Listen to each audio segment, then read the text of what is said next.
예수 그리스도 이름으로 축복하고 기도드리옵나이다. 아멘. 오늘 주신 하나님의 말씀을 찾아서 교독으로 봉독하겠습니다.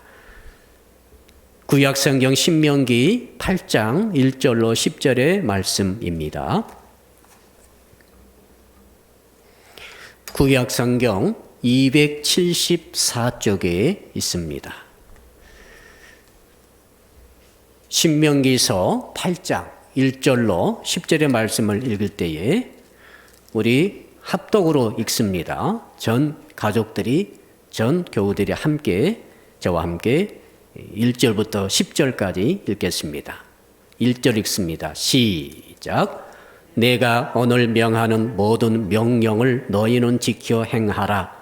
그리하면 너희가 살고 번성하고 여호와께서 너희의 조상들에게 맹세하신 땅에 들어가서 그것을 차지하리라. 네 하나님 여호와께서 이 40년 동안에 네게 광야길을 걷게 하신 것을 기억하라.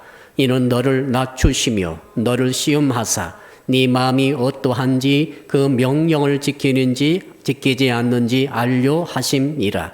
너를 낮추시며 너를 줄이게 하시며 또 너도 알지 못하며 네 조상들도 알지 못하던 만나를 네게 먹이신 것은 사람이 떡으로만 사는 것이 아니요 여호와의 입에서 나오는 모든 말씀으로 사는 줄을 네가 알게 하려 하심이니라. 이 40년 동안에 내 의복이 헤어지지 아니하였고 네 발이 부르트지 아니하였느니라.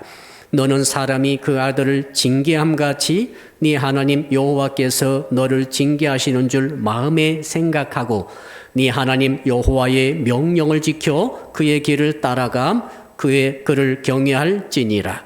네 하나님 여호와께서 너를 아름다운 땅에 이르게 하시나니 그것은 골짜기든지 산지든지 시내와 분천과 샘이 흐르고 밀과 버류의 소산지요 포도와 무화과와 석류와 감람나무와 꿀의 소산지라.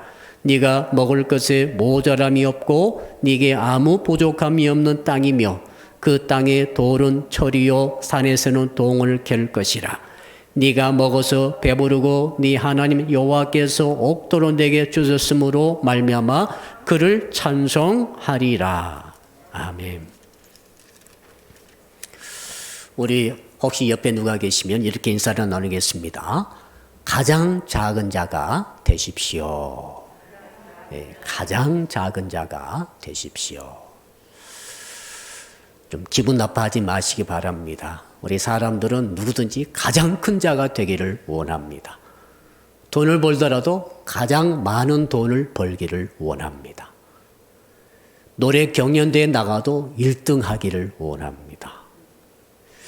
여러분 시험 볼 때도 누가 시험 못 보기를 원하겠습니까?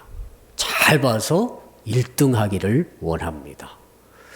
여러분 그런데 이것을 생각을 좀 바꿔보십시다. 제일 큰 자가 되는 것이 안 좋을 때도 너무 많습니다.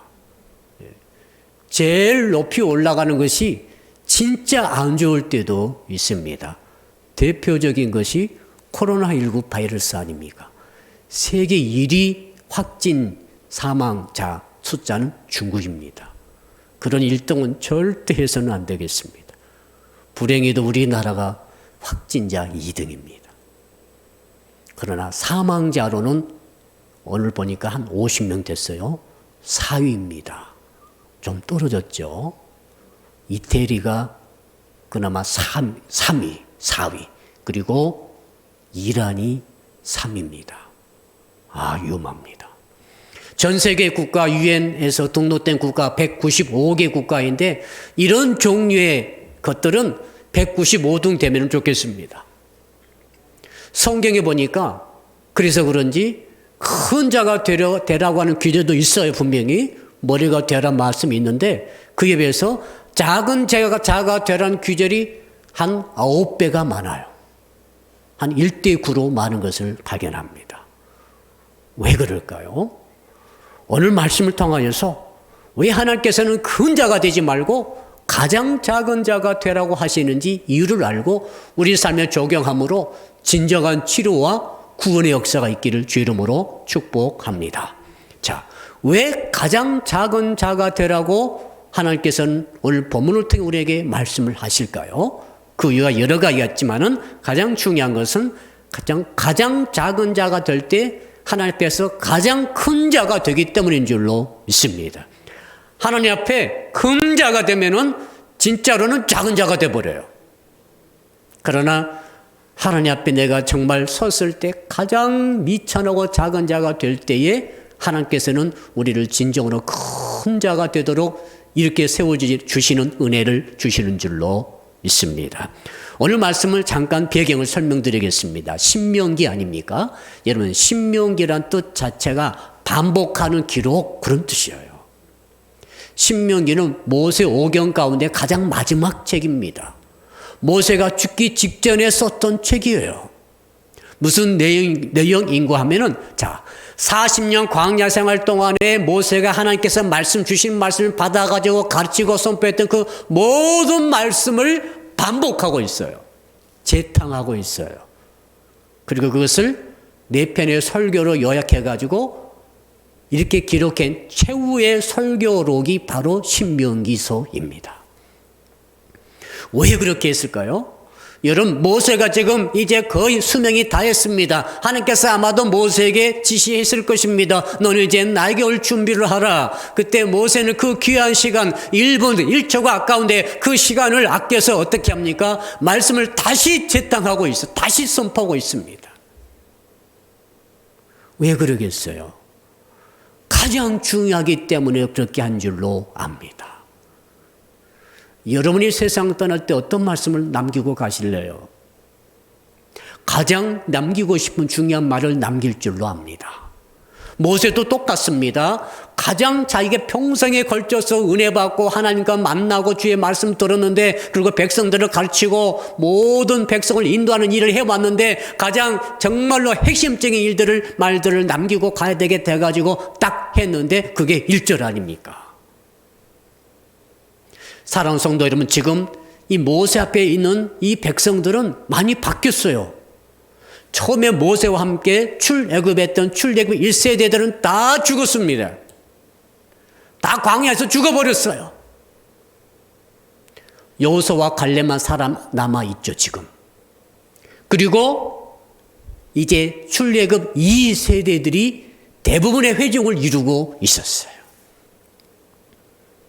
그래서 1세대들은 무슨 일인지 이유가 있었던지 아무튼 광야에서 다 죽고 말았지만은 2세대들은 너희 조상들처럼 너희 1세대들은 죽으면 안 되고 복 못 받으면 안 되기 때문에 이렇게 이제 핵심적인 말씀을 찾아가지고 다시 선포하고 있다는 사실이죠. 우리는 그래서 알아봐야 될 것입니다. 어떻게 해서 그 1세대들은 전부 다 광야에서 엎드려 죽고 말았을까? 살펴봐야 됩니다.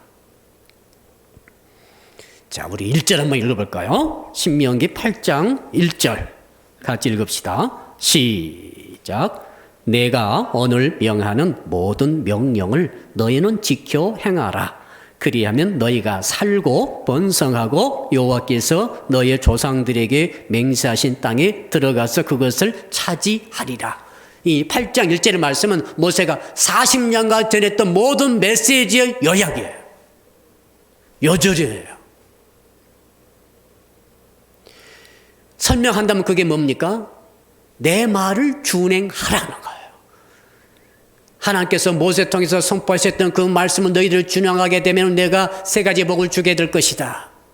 첫째는 너희들이 죽지 않고 살게 될 것이다. 둘째는 너희들이 번성하게 될 것이다. 셋째로 내가 너희에게 약속하신 가나안 땅에 들어가서 그 땅을 차지하게 될 것이다. 조건은 한 가지입니다. 내가 너에게 준 말을 준행하라는 거예요. 여러분, 이 3가지 복을 주신다고 약속하신 말씀을 1세대들은 지키지 못했어요. 그래서 살지 못하고 죽었습니다. 번성하는 모습을 보지 못했습니다. 가나안 땅에 들어가서 땅 한 평도 차지하지 못했습니다. 하나님의 말씀은 정말로 두려우신 말씀입니다. 하나님께서는 모든 말씀을 언약으로 말씀하십니다. 약속이죠. 그래서 약속을 지키면은 약속대로 복을 받는 것이고, 구원 얻는 것이고, 사는 것이고, 할렐루야, 형통하는 것이고, 땅을 차지하는 것입니다. 그러나 그걸 안 하게 되면, 준행하지 않게 되면 말씀대로 살지 못하고 죽게 되고, 말씀대로 번성하지 않은 꼴을 보지 못하고 죽게 되고, 더 나아가서 복의 땅을 한 평도 얻지 못하게 된다는 사실입니다.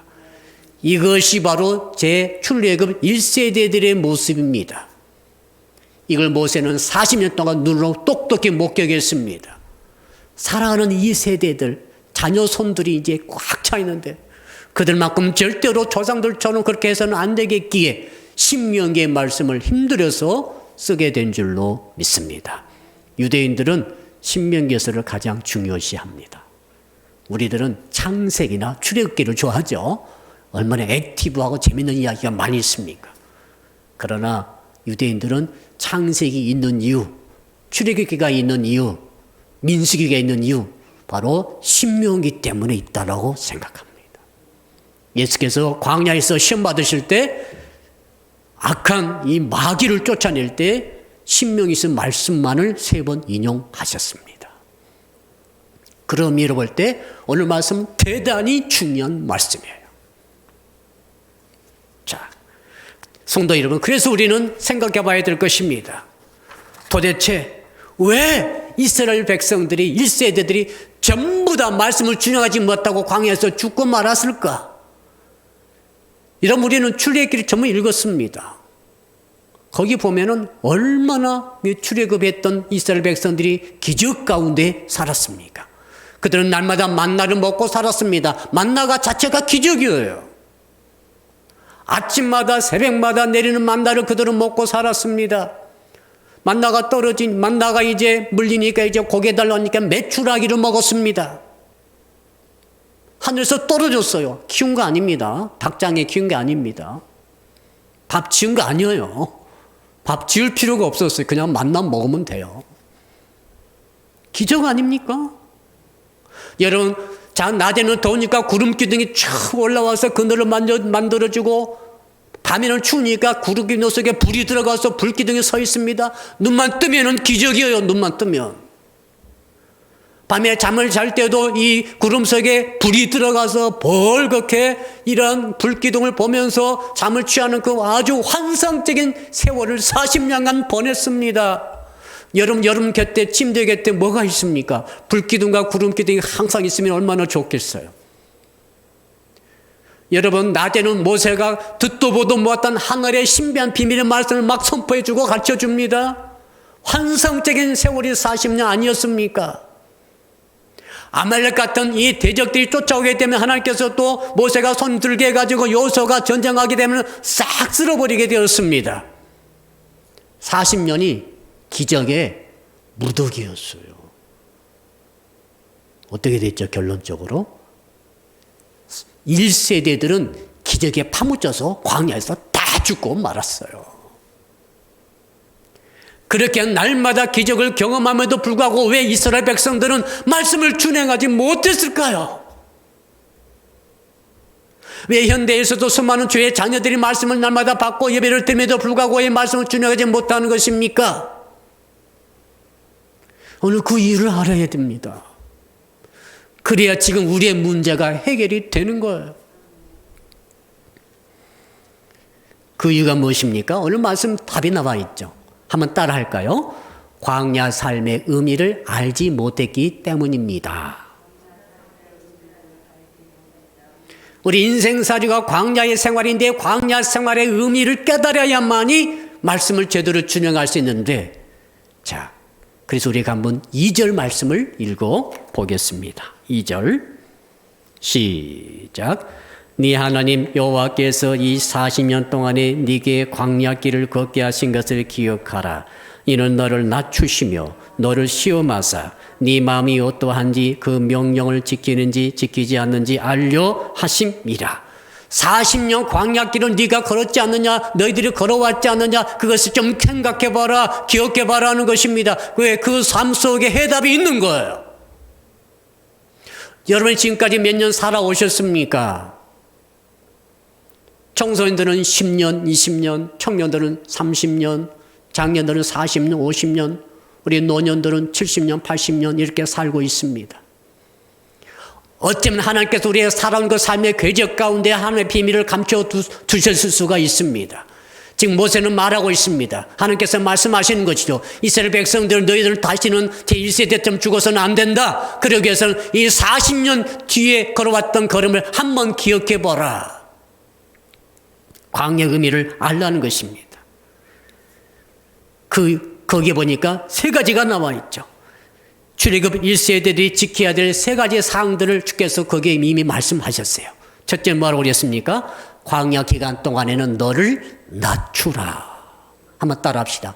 광야 기간 동안에는 나를 낮춰야 합니다. 낮추라고 광야 인생을 주시는 거예요. 낮추라고. 두 번째로는 내가 너희들을 시험하리라 그랬어요. 이건 테스트죠. 시험하신다고 그랬어요. 여러분 날마다 여러분 시험 당하고 있습니다. 오늘 시험 보셨어요? 오늘 주일날 시험 보고 있습니다. 지금 한국에 25,000개 교회가 지금 온라인 예배를 드리고 있는 것을 여러분 우리는 알고 있습니다. 오늘 시험 보는 거예요. 온라인 예배를 진짜 예배 이상으로 신령과 진리로 드리는가? 아니면 온라인이기 때문에 무시해버리고 망각해버리고 쉽게 가볍게 여겨버리는가? 어느 또 우리는 시험 보고 있습니다. 왜 광야 인생이 있는 것입니까? 왜 40년 광야 인생을 하나님께서 걷게 하셨습니까? 그 빠른 길 10일이면 갈 수 있는 그 해안가 길로 인도하지 아니하시고 우리 하나님께서는 이스라엘 백성들을 광야 길로 들어오게 하셔서 그 길도 없는 곳, 정갈과 그 독충들이 우글거리는 그곳, 아말렉 같은 강도떼들이 우글거리는 그곳으로 가게 하셨습니다. 그 이유가 뭔지를 알아야 돼요. 여러분들 왜 그런 인생을 살아오셨습니까? 이유가 뭐예요? 재수 되게 안 좋았어요. 저 안 만날 사람 만났어요. 막 그냥 사고 만났어요. 그것이 해답이 아닙니다. 오늘 주께서 말씀하지 않아요. 너를 낮추려고 내가 너에게 인생 광야길을 걷게 하였다. 둘째, 나는 너를 인생 광야 도중에 너를 테스트하고 있다. 셋째는 무엇입니까? 네가 마음으로부터 나를 경외함으로 내 말씀을 준행하는지 하지 않는지 보려고 광야 인생길을 허락을 했다는 거예요. 전 여러분의 영적 눈이 밝아지기를 축복합니다. 사랑하는 성도 여러분, 가장 중요한 것이 뭡니까? 마음을 낮추라는 거예요. 따라합시다. 마음을 낮추는 것이 출발점입니다. 왜 그렇습니까? 하나님 앞에 나의 마음을 낮출 때 어떤 일이 일어납니까? 나는 정말로 낮아집니다. 하나님은 높아지십니다. 내가 높으면 하나님은 높아질 수가 없어요. 사람들이 말이죠. 자기를 높게 생각하고 높은 지위에 두고 높은 위치에 두고 높은 가치를 부여하며 이럴수록 하나님을 높일 수가 없는 것입니다. 하나님은 원래 높으신 분이십니다. 아멘. 내가 진정으로 낮아질 때에 가장 작은 자가 되어질 때 하나님이 진정으로 높아지시면서 하나님을 보게 되고 알게 되고 깨닫게 되는 것입니다. 하나님을 향한 진실된 마음인 경외심. 한번 따라합시다. 경외심이 중요합니다. 경외심이 언제 생겨요? 상대방 무시하면은 경외심이 절대 안 생겨요. 상대방을 진짜 존경하고 두려워하고 높일 때 경외심이 생기는데 내가 높으면은 그런 마음이 안 생겨요. 근데 나를 가장 작은 자로 여기고 나를 아브라함처럼 티끌처럼 자기를 여기고 사도 바울처럼 자기 자신을 모든 사도 가운데 맨 마지막에 만삭되지 못한 자처럼 여겨버리는 그 마음이 왔을 때에 하나님이 경외심이 확 일어나면서 경외심이 생기면은 말씀을 준행하는 것입니다. 해답을 발견하셔야 되겠습니다. 왜 예배당에 날마다 매주마다 와서 예배를 드리고 성경 읽고 기도함에도 불구하고 왜 나는 말씀대로 준행하지 못하는 것일까? 정말 우리가 돌아봐야 될 것 아닙니까?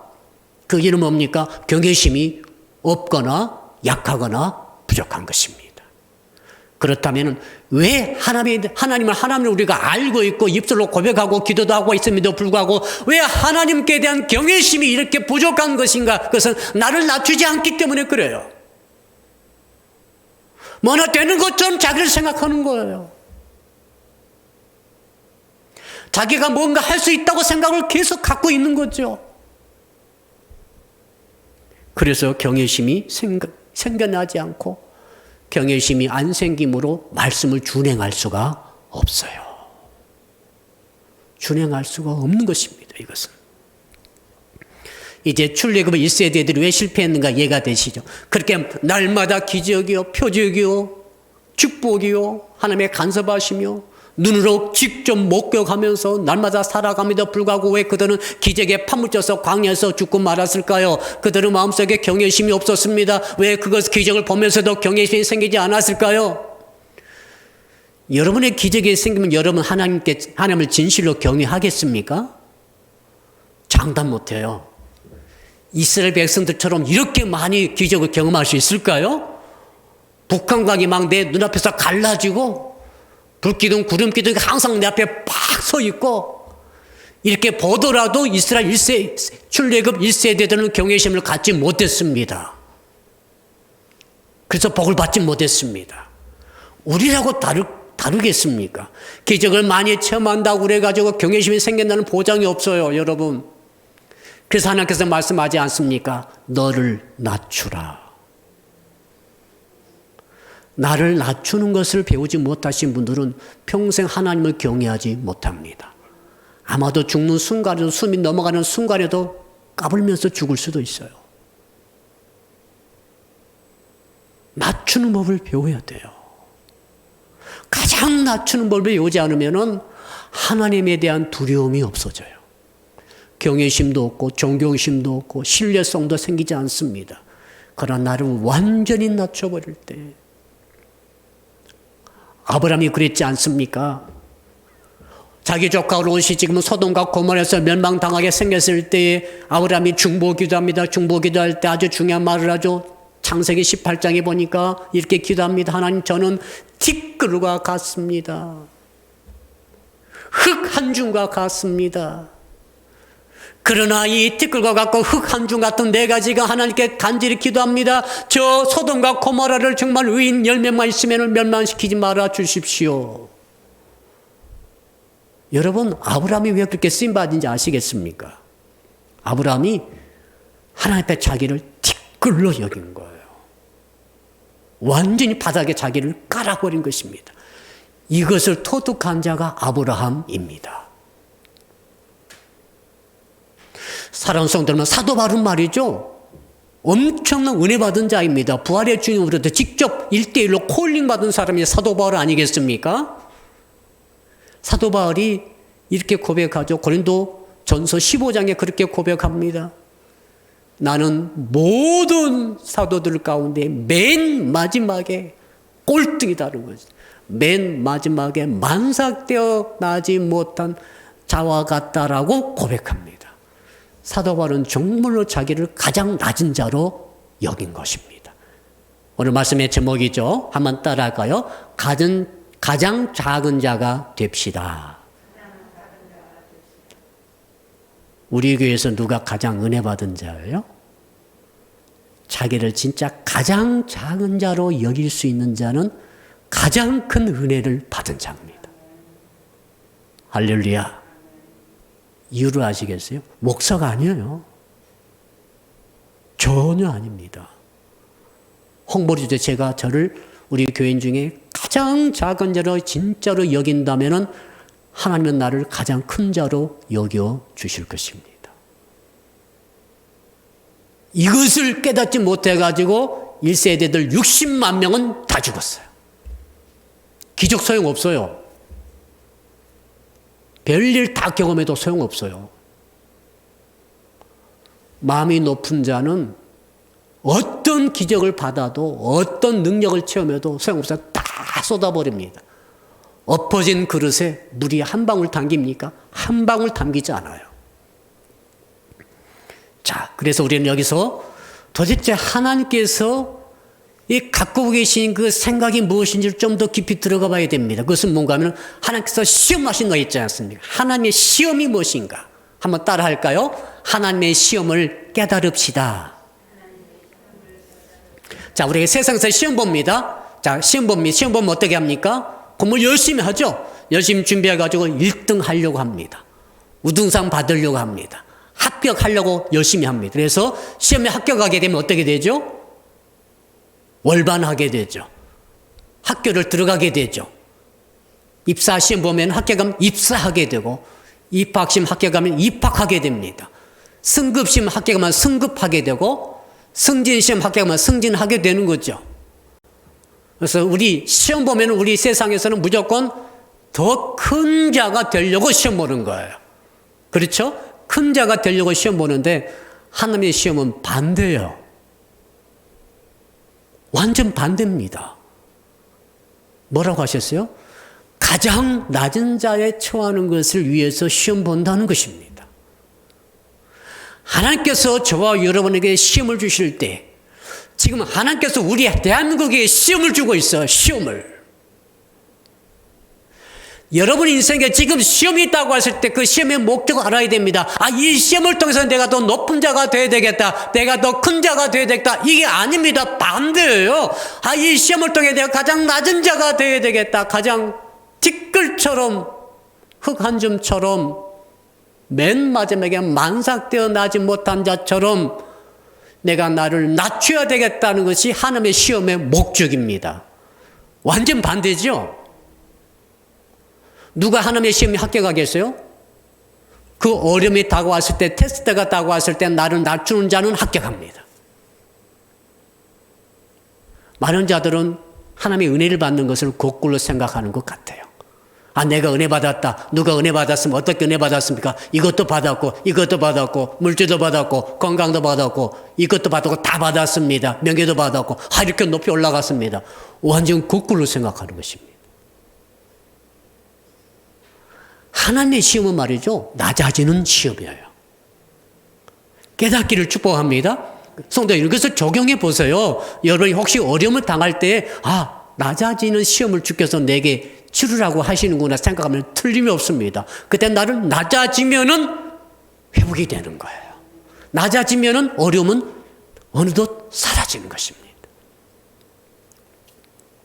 사랑하는 성도 여러분, 자기 자신을 진정 작은 자로 생각하는 자는 어떤 일이 있습니까? 상대방을 높일 수 있게 돼요. 여러분 예를 한번 들어볼까요? 여러분 진짜로 상대방을 존경하고 사랑하고 두려워하고 높이고 이 사람은 진짜 큰 자다. 이런 사람 만나면 어떻게 되죠? 나도 모르게 나를 낮추게 돼요. 진심으로 그러면 나를 낮추게 돼요. 그렇죠? 그리고 내가 진짜 두려워하고 경외하고 사랑하고 존경하는 이 사람 큰 자예요. 큰 자 정말. 그런 자 만나면 좋겠습니다. 정말.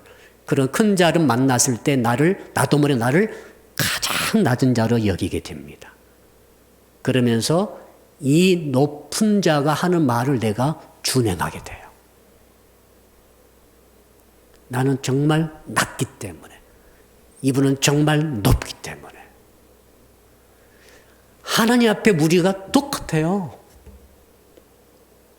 우리가 진짜 하나님을 가장 높은 자요, 전능자요, 입술만 그런 게 아니라 정말 두려워하고 떨면서 사랑하고 존경하며 신뢰한다고 한다면 그분 앞에 우리는 나도 모르게 나를 가장 낮추게 될 것입니다. 하나님 만난 자는 낮아지게 되는 것입니다. 그래서 아브라함은 하나님 만난 뒤에 자기를 티끌로 여겼습니다. 사도 바울은 부활의 주님 만난 뒤로 완전히 인생이 바뀌어버렸어요. 그 전에는 자기는 높은 자였어요. 히브리인 중에 히브리인이요. 가말리엘 문화의 출신이요. 로마의 시민권 가진 자요. 그러나 부활의 주님을 진짜 만나버리니까 만삭되지 못한 자와 같나이다. 나는 맨 마지막 꼬리비와 같습니다. 이렇게 되지 않아요? 사랑하는 성도 여러분, 이걸 잘 설명하기 위해서 제가 예를 한번 들어보겠습니다. 5살짜리 아이가 있어요. 아버지와 5살짜리 아이의 관계예요. 여러분 5살 때 생각해 보셨죠? 만 4살 때 아버지가 누군지를 확실히 압니다. 아버지를 바라볼 때마다 집안에서 누가 제일 힘이 세요? 아버지가 제일 힘이 세요. 집안에서 누가 제일 키가 큽니까? 아버지가 제일 커요. 집안에서 누가 제일 돈이 많고 능력이 많습니까? 아버지가 제일 돈 많고 능력이 많아요. 5살짜리 아이가 들지 못하는 것을 아버지는 불끈불끈 쉽게 들어 옮기시는 거예요. 그러니까 아버지 볼 때마다 존경심이 생기는 거죠. 이야, 우리 아버지 힘세구나. 전능자. 못 들 물건이 없으신 분. 집안에서 유일한 분, 아버지. 또 천정에 지금 전등불이 하나 촉이 떨어졌어요. 내가 아무리 뒤꿈치를 들어도 전구를 갈 수가 없어요. 5살짜리가 얼마나 키가 크겠어요. 아버지는 촉 가서 전구를 갈아 끼는 거예요. 그러니까 5살짜리 생각이 어떤 생각이 듭니까? 아버지는 가장 키가 크신 분. 천장이 들 높잖아, 집에서는. 못 닿을 곳이 없으신 분. 하늘이 아니고 천장이니까. 그리고 아버지한테 아버지 차 사줘, 자동차, 장난감 자동차, 인형 사줘, 게임기 사줘 하면은 아버지가 알았다고 그날 밤에 반드시 그걸 창조해가지고 가지고 들어오시는 거예요. 아버지는 창조자, 전능자, 가장 높은 곳도 달아버리시는 분. 너무 아버지를 사랑해요. 존경해요. 두려워해요. 저번에 또 잘 보여야 되겠다. 이런 마음으로 아버지를 보니까 아버지가 어때요? 너무 경외심 가지고 5살짜리 아이가 아버지를 바라보게 된 거죠. 그 아버지가 이제 무슨 일 시켰어요? 그 말씀이 떨어졌다면 어떻게 됩니까? 예, 아버지. 준행하겠나이다. 마음을 다하여 아버지의 말씀에 준행하게 되더라. 그 말이에요. 자기는, 아버지는 한없이 크신 분, 나는 한없이 낮은 자. 그 집에서 자기가 막내잖아요. 가장 키 작은 자, 가장 능력이 없는 자, 가장 돈도 없는 자, 가장 연약한 자. 그러니까 아버지에 대한 한없는 경외심 속에서 아버지가 말씀하면은 예, 잘 듣죠. 하나님 앞에 여러분들이 그렇게 되어야 합니다. 근데 이 일이 이제 틀어지는 일이 생기죠. 언제 생깁니까? 아들이 컸습니다. 딸이 컸습니다. 10대 후반이 됐습니다. 아버지랑 걸어가는데 아버지 어깨가 내 어깨 밑에 있는 거예요.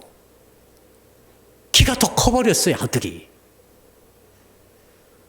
그리고 아버지가 물건 들 때 힘들다, 너 이리 와. 자기를 시키는 거예요. 그리고 또 어떤 일이 있습니까? 이제 아버지에게 차 사줘. 지금 차는 어떤 차죠? 진짜 자동차 사줘. 명품 백 좀 사줘. 할 때 아버지가 이렇게 말씀하십니다. 내가 돈이 어디 있어? 5살 때는 한 번도 그런 말씀 하신 적이 없어요. 아빠, 장난감 자동차 사줘. 그러면 알았다. 모든 걸 알았다. 전능자 아버지. 근데 10대 후반 되니까 아버지가 못 하시는 것이 너무 많으세요. 이제 높은 곳에 물건 올리고 내릴 때 자기를 불러요, 이제. 어릴 때는 아버지가 다 하셨는데 지금은 내가 더 아버지보다 더 힘세고 내 키가 아버지 키보다 더 크고 내 능력이 아버지 능력보다 더 클 수 있다는 것을 안 것입니다. 이때부터 아들의 태도가 달라지죠. 두 가지를 딱 나눠집니다. 잘 들어보세요. 첫째 부류는 아버지께서도 세월의 흐름을 이기지 못하시는구나. 아버지 연로하셨구나. 그러나 그래도 아버지는 아버지야. 이런 부류가 있어요. 내 키가 아버지 키보다 더 크고 내 힘이 아버지 힘보다 더 세고 내 지혜, 내 능력이 더 센 것 같지만은 그러나 아버님은 아버님이시지. 그래도 경외한 마음을 가져야 돼. 아버지를 그래도 깍듯이 모시며 두려워하면서 이 마음을 갖고 있는 사람은 아버지가 무슨 말씀하시면 준행합니까? 준행하지 않습니까? 준행을 합니다. 효자죠. 효자 계열이에요. 반대편 계열이 있습니다. 어느 날 보니까 아버지 키가 나 키보다 작아. 어느 날 보니까 아버지 힘이 내 힘보다 약해요. 어느 날 보니까 아버지 능력이 너무 한계가 많아. 못하신 당신 너무 많아 이제는. 아버지에 대한 마음속에 대한 경외심이 줄어들어요. 점차 아버지가 무시가 되어지면서 내가 아버지보다 더 커지. 아버지 앞에 자기가 커지는 거예요. 자기를 낮출 수가 없어요. 이렇게 되면 결과가 어떻게 되죠? 아버지께서 시키신 말을 들은 척 하다가 안 들어요. 아버지 말을 준행하지 않아요. 불효자식이 됐습니다. 사랑하는 성도 여러분, 하나님 앞에 여러분 자신을 낮추지 못한다는 것은 심각한 결과를 가져옵니다.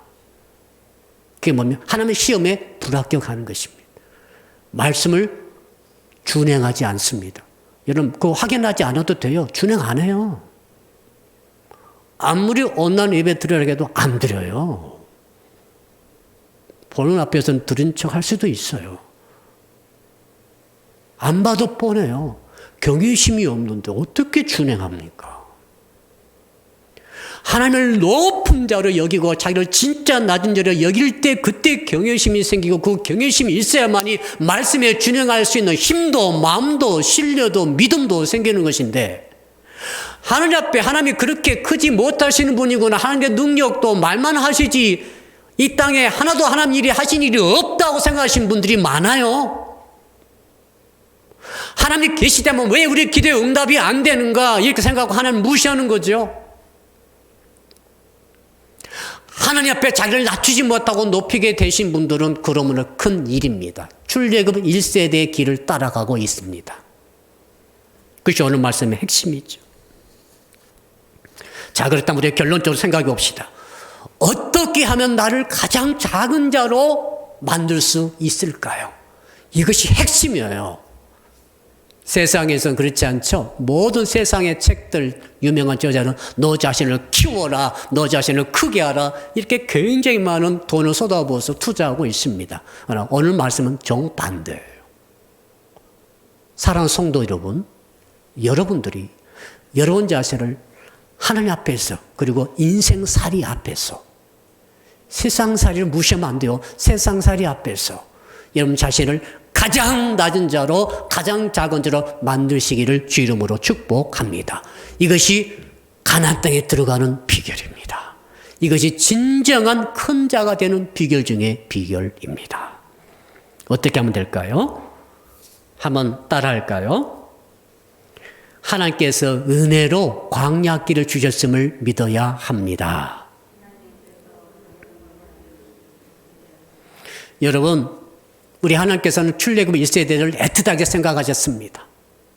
그래가지고 애굽에서 노예살이 할 때 얼마나 그들 울부짖었지 않습니까? 그럴 때 어떻게 했습니까? 모세 보내가지고 출애굽 시켜주십니다. 바로가 말을 안 듣죠? 어떻게 했죠? 10가지 재앙을 폭탄처럼 쏟아부어가지고 애굽을 초토화시켜버리고 이스라엘 백성들을 해방시켜 주셨어요. 자, 홍해 끝까지 쫓아온 자들이 있었죠? 어떻게 했습니까? 홍해물을 다 무너지게 해가지고 그 애굽의 바로의 병거 부대를 몰살시키고 말았어요. 애굽의 모든 시대를 깨끗하게 마무리시켜버렸습니다. 누가요? 하나님께서. 누구를 위해서? 출애굽 1세대를 위해서. 광야 들어왔으면 어떻게 했습니까? 광야 들어오니까 고단했죠. 물도 없고 양식도 없고 덥기는 하죠. 밤에는 춥죠. 자, 아기를 다 안고 오죠. 가축대를 거느리고 오죠. 나이 드신 어른들을 또 모시고 가야 되죠. 200만이나 되죠. 길도 제대로 없죠. 뱀과 정갈은 달려들죠. 괴로웠어요. 그러나 아무 염려할 것도 없었어요. 하나님께서 먹여주시고 입혀주시고 발에 신은 신발이 떨어지지 않고 입었던 옷이 헤어지지 않고 40년간 만나를 날마다 먹여주시고 밤에는 불기둥, 낮에는 구름기둥으로 촉촉히 인도해주시고 정말 우리 하나님께서는 출애굽 1세대를 사랑하신 것이 확실합니다. 그런데 여러분, 그들은 자기 자신을 낮추는 데 실패하고 말았습니다. 결국 그래서 그들은 하나님의 말씀을 준행하지 않았습니다. 그러므로 준행하는 자에게 약속하신 세 가지 축복이 반대로 돌아간 거죠. 말씀 준행하면 너희가 살리라, 그건 죽었고, 너희들이 번성하리라, 번성하는 모습을 보지 못했고, 너희들이 그 땅을 차지하리라, 한 평도 차지하지 못했습니다. 사랑하는 성도들, 그러므로 우리는 뭘 알아야 됩니까? 나의 광야 인생길이 나를 낮출 수 있는 기회라는 것을 알아야 할 줄로 믿습니다. 한번 따라할까요? 나의 인생은 나를 낮출 수 있는 기회입니다. 그러므로 시험이 다가오고 환난이 다가오고 어려움이 다가오는 것을 우리가 박수치면서 환영해야 할 믿음을 가져야 할 줄로 믿습니다. 나를 낮출 수 있는 기회예요. 사람이 간사하지 않습니까? 배가 부르면은 배부른 자의 고통을 몰라요. 돈이 많으면은 돈 없는 자의 그 슬픔과 아픔을 잊어버려요. 진짜 이상합니다. 몸이 약할 때는 얼마나 고통스러웠어요. 병이 왔을 때. 그런데 건강해져가지고 좀 지나면은 아팠을 적에 그 고통이 뭔지를 잊어버려요. 그래서 자기가 자기를 높이게 되는 것입니다. 저절로 높아지게 되는 것입니다. 환난이 없고 고통이 없고 고난이 없으면서도 자기를 낮출 수 있는 자는 정말 은혜 받은 자입니다. 저는 성도 여러분들이 한 번도 빠짐없이 그런 은혜가 있기를 주 이름으로 축복합니다. 근데 그게 잘 안 되는 것 아닙니까? 그래서 하나님께서 광야로 몰아붙이신 것 아닙니까? 뭐 하려고 광야에 가가지고 40년 고생시킨지 아시겠어요, 이제? 해답이 나와야 됩니다. 깨닫기를 축복합니다. 먹을 것 때문에 기도해야 되고, 마실 물 때문에, 쓴물 때문에 기도할 때 하나님께서 단물로 바꿔주시면서 하나님을 기억하게 하는 거예요. 배가 고파봐야 밥이 얼마나 소중한 걸 알죠. 어머니가 계실 때는 어머니가 소중함을 우리는 잘 몰랐어요.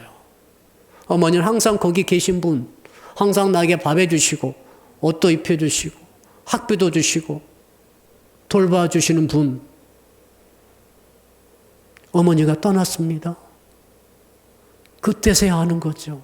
어머니가 얼마나 귀한 분이었나, 얼마나 나를 사랑했는가. 근데 어머니가 절대 떠나지 않는다 생각해 봅시다. 어떻게 어머님의 귀중함을 알겠어요? 그래서 하나님께서 우리에게 광야를 주십니다. 배고픔을 주시는 거예요. 몸이 아플 때를 한번 허락해 주시는 거죠. 때로 정갈이 물리기도 하시는 거죠. 때로 마시는 물이 너무 써요. 직장에서 물을 마시는데 너무 써요. 남편이라고 아내라고 만났는데 너무 쓴 물 같아요. 자식을 낳았는데 자식이 너무너무 보기 힘들어요.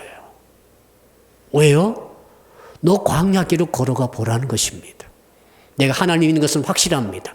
예수님을 구주로 믿었습니다. 죄사함 받았습니다. 신분 변화 받았습니다. 하나님의 아들이고 하나님의 딸이 확실합니다. 근데 왜 광야가 오는 것입니까?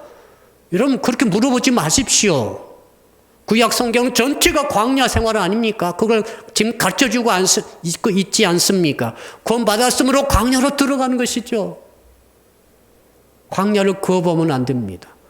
광야로 들어가시고 광야에 있는 나의 삶의 현실을 인정하시고, 광야만 보면 시험 들어요. 원망해요. 불평해요.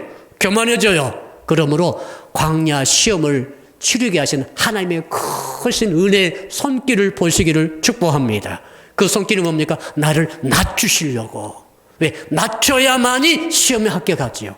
낮춰야만이 경외심이 생겨요. 내가 나를 낮출 때 하나님이 높아지시는 것입니다. 진실로 하나님 무서워하셔야 돼요. 진실을 두려워하셔야 돼요. 아무리 말씀 읽어도 기도해도 하나님을 두려워하지 않는 자들은 문제가 있습니다. 자신이 높은 거죠. 예수 30년 40년 믿어도 마음이 높으신 분들이 계시는 것입니다. 진짜 예수 믿으신 분들은 납작하게 자기를 엎드리는 것이죠.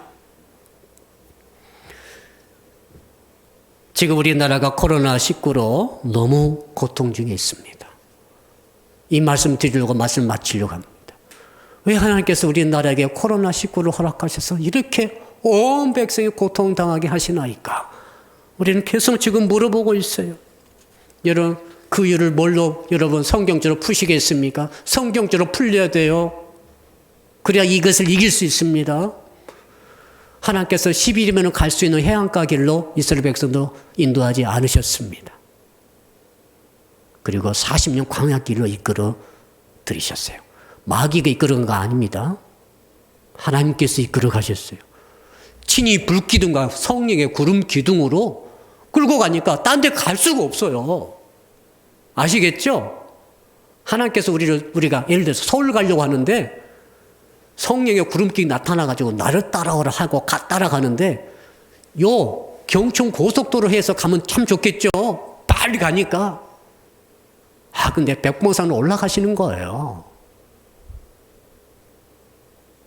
온 산을 헤매면서 가시에 찔리면서 산길을 가면서 누가 이끌어 가셨다고요? 마귀가 아닙니다.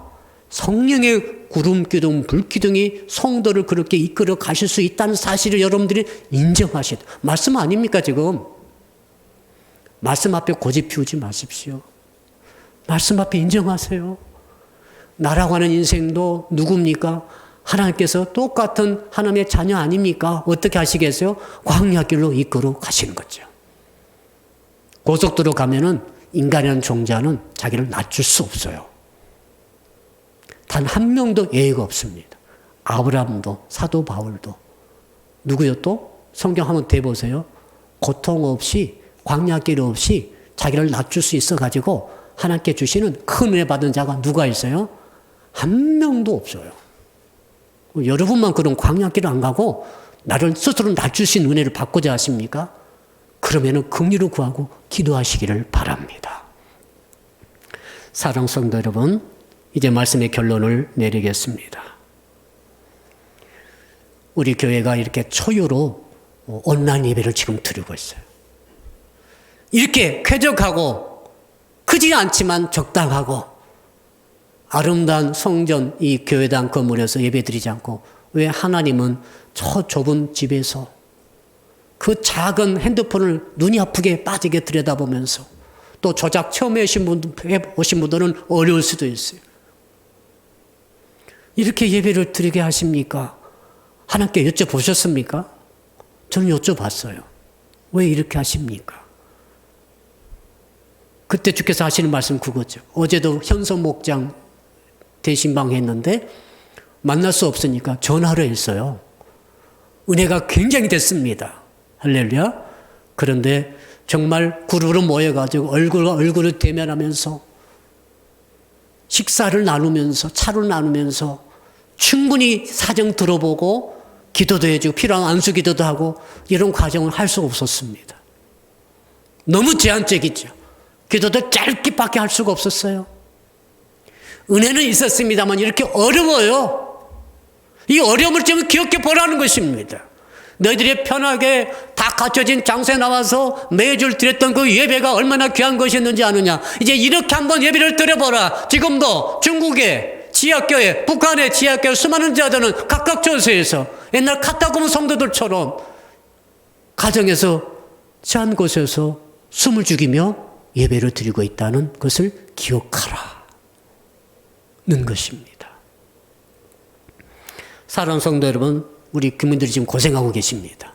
특히 대전, 대구, 경북 의료인들이 너무 고생하십니다. 확진 받으신 분들 너무 고생하십니다. 그 연로하신 분들은 진짜 고생하십니다. 더 나아가 온 국민들이 자영업자 너무 고생 많습니다. 매출이 절반 이하로 떨어진 곳이 많아요. 학원 다 문 닫았습니다. 고생하고 있어요. 직장인들 괜찮습니까? 직장도 일자리가 위태위태해집니다. 하나님 왜 이렇게 고통 주십니까? 교회는 교회대로, 대통령대로, 국민들은 국민들대로 참 괴로워요. 어려워요. 광야길을 걷고 있는 것이죠. 하나님이 허락하신 섭리로 생각해 보니까 하나님이 우리를 낮추라고 하시는구나. 낮추라고 하시는 이 하나님의 음성을 듣기를 축복합니다. 내가 낮아지면서 하나님은 높아지시고 하나님이 허락하셔야 우리는 살 수 있습니다. 하나님이 허락하셔야 우리는 예배 드릴 수 있습니다. 교회당도 못 오잖아요 지금. 오고 싶어도 하나님이 허락하셔야 교회당도 오는 거예요. 오늘 여러분 확진자 만나면 여러분 2주 동안 못 봅니다. 잡혀가요. 바로 격리요. 직장도 소용없어요. 바로 방에 갇히는 거예요. 지금 그 갇힌 분들의 애로사항을 제가 봤는데 너무너무 괴로워요. 특히 집안에서 식구들과 함께 갇힌 분 계시잖아요. 식구들은 괜찮고 나만 병들었어. 너무 괴롭다고 하죠. 컵 한번 만지고 알코올로 닦고 이거 2주 하다 보니까 정말로 그분들의 고충이 정말 느껴지더라고요. 왜 이렇게 해야 합니까? 여러분, 이 정말 좋은 하나님 주신 은혜의 기회로서 이 고통을 받아들이시기를 주 이름으로 축복합니다. 이때 나를 낮춰야 되는 거예요. 이때 우리 한국교회가 낮아져야 돼요. 우리 한국이, 대한민국이 낮아져야 돼요. 전 세계 100개국 이상이 한국 사람 오지 말랍니다. 못 나가요, 지금. 들어올 때도 비행기가 없답니다, 지금. 이런 시절이 한 번도 없었어요. 하나님의 메시지입니다. 너희들 낮아져라. 그래야 내가 너희들을 진짜 크게 해 주리라는 거죠. 저는 이렇게 부르짖어 기도합니다. 이 시간 성도 여러분 함께 부르짖어 기도할 터인데, 하나님이요, 왜 이런 초유의 고통과 괴로움을 허락하십니까? 하나님의 음성을 들으세요. 주께서 뭐라고 하십니까? 오늘 본문을 통해 주시는 하나님의 음성은 정확합니다. 명확합니다. 확실합니다. 그거 뭡니까? 지금까지 너 자신을 큰 자로 여겼으면 이제 너 자신을 가장 작은 자로 여겨라. 아브라함처럼 뒷굴로 여겨라. 사도 바울처럼 맨 마지막에 만삭되어 나지 못한 자처럼 너 자신을 여길 수 있느냐? 지금까지 하나님 앞에서 인생살이 세상살이 앞에서 자신을 높였다고 한다면 이제는 그렇게 하지 말라. 네가 진짜 나를 경외하고 믿는다고 한다면 너 자신을 낮추라. 그리고 진정으로 나 하나님 앞에 나와 무릎을 꿇어라. 지금까지 내 힘으로 잘 먹고 잘 살았다고 생각했다면 이제는 사람이 그런 떡으로만 사는 것이 아니라 오직 하나님의 입에서 나오는 모든 말씀으로 사는 줄 알고 이제 너의 생명을 걸고 나를 믿으라. 우리 주여 한번 부르고 한 2분 동안 통성으로 기도하겠습니다. 주여, 아버지 하나, 오늘 신명기 8장의 말씀을 통하여서 주의 음성을 듣게 하시니 감사합니다.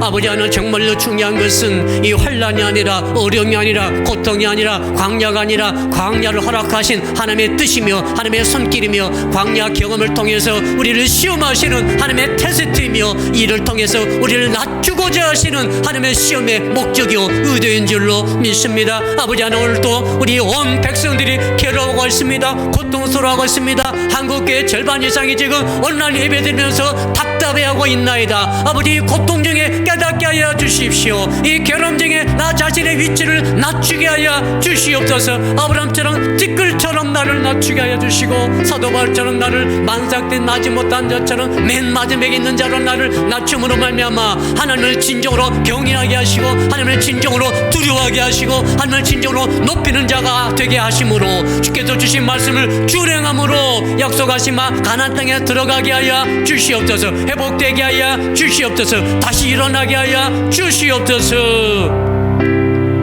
모든 말씀을 감사하신 예수 그리스도 이름으로 기도드리옵나이다. 아멘.